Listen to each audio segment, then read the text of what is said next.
আসসালামু আলাইকুম বন্ধুরা, কি মজার রেসিপিতে সবাইকে স্বাগতম। আজকে আমি তোমাদের সাথে শেয়ার করব ময়দা দিয়ে তৈরি খুবই মজার একটি নাস্তা রেসিপি। চলো তাহলে দেখি। এখানে আমি নিয়ে নিলাম 1 কাপ ময়দা, দিয়ে দিলাম স্বাদমতো লবণ আর 1/4 কাপ সয়াবিন তেল। তোমরা এখানে বাটার অথবা ঘিও ব্যবহার করতে পারো। এখন ময়দাটা তেলের সাথে ভালো করে ময়ান দিয়ে নেব। এই যে ঠিক এরকম করে নিতে হবে। এই যে ঠিক এইভাবে ময়ান দিয়ে নেব ময়দাটা।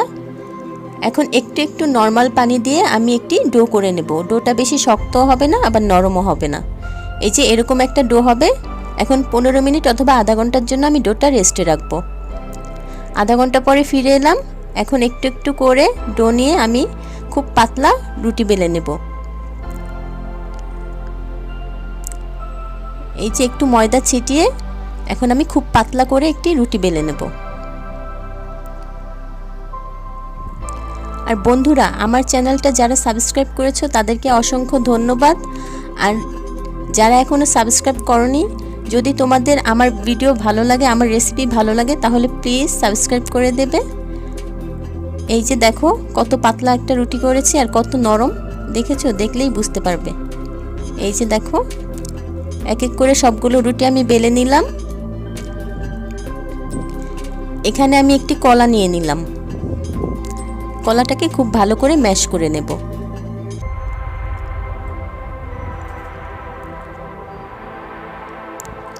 এই তো ম্যাশ হয়ে গিয়েছে। এখন এর সাথে দেব পরিমাণ মতো চিনি, দিয়ে দিলাম 1 টেবিল চামচ গুঁড়া দুধ। এখন সব কিছু ভালো করে মিক্স করে নেব। আর তোমরা এখানে শুধু দুধ চিনি দিয়েও করতে পারো, অথবা তোমাদের পছন্দ মতো যে কোনো মিশ্রণ, যে কোনো ফিলিং দিয়েও করতে পারো। এখানে আমি একটি রুটি নিয়ে নিলাম আর কলার মিশ্রণটা রুটির এক সাইডে ঠিক এই যে এভাবে করে দিয়ে দিলাম। আর রুটির এক সাইডে একটু পানি দিয়ে দিলাম সিল করার জন্য। এখন ঠিক এভাবে করে আমি রুটিটাকে রোল করে নেব। খুব চিকন করে রোলটা করতে হবে, তাহলে দেখতে সুন্দর লাগবে, খেতেও ভালো লাগবে। এই তো এভাবে করে রোল করে নিব।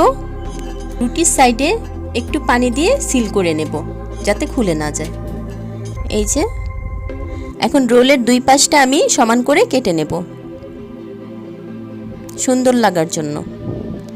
এই তো সবগুলো রোল আমি বানিয়ে নিলাম। এখন চুলায় তেলটা একেবারে হালকা গরম করে আমি লো হিটে রোলগুলো ভেজে নেব। একটু ধৈর্য ধরে সময় নিয়ে রোলগুলো ভাজতে হবে।